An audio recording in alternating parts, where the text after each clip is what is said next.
It's not often that we would encourage throwing things in the river that would normally go in the landfill, but that's exactly what's happening here in Brevard County. I'm your community correspondent, Paul Giorgio, and this is how restaurant waste is actually being used to help the Indian River Lagoon. It's happy hour at Oyster Shooters in Cocoa Village. It's a lot of fun. Chris Dickman is behind the bar. Anything that brings people around a table, I'm happy about. He's got strong wrists. Yeah, you gotta get the leverage. Some are easy, some are not. And a love for his craft. Take the knife through up. He'll need both. Our main oyster is a Virginia Purcell, and we go through a lot of them. I like mine on a saltine with some cocktail sauce. The restaurant sells about 6,000 of these things a week. The greatest thing about this place is they have so many different types of oysters. And what's left? Plates full of shells. Exactly. It seems Brevard County loves their oysters.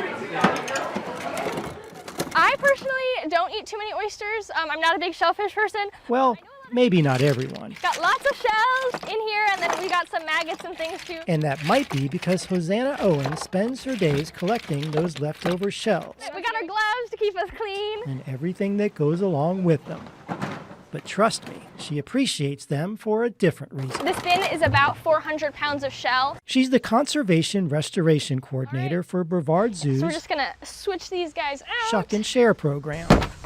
Once a week, she treks across the county, hitting seafood restaurants to pick up bins filled with shell. So we build oyster reef using these oyster shells, so it's kind of a full circle. Oysters are gregarious, which means they like to live on top of each other. Next, they're off to a quarantine site where they'll dry in the sun. Worldwide, oyster populations have declined by 85%. Our Indian River Lagoon is no different. Because of overharvesting and pollution, there isn't enough substrate or generational shell debris on the river bottom to sustain the amount of repopulation scientists want to see. Where will these go from here? Yeah, so after at least a 90-day quarantine process, we will pick them up, we will take it out into the Indian River Lagoon and put it into the lagoon for it to have its forever home. In the 10 years since the program started, they've collected 8 million pounds of oyster shells, putting them back in the river and keeping them out of the landfill. It's a polarizing food. Back at the restaurant, You like them, you don't. you can get oysters from around the country, but none from the river just blocks away. Dickman hopes one day the Shuck and Share program might change that.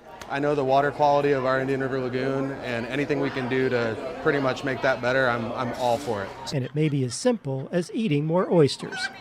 In Cocoa, Paul Giorgio, News 6.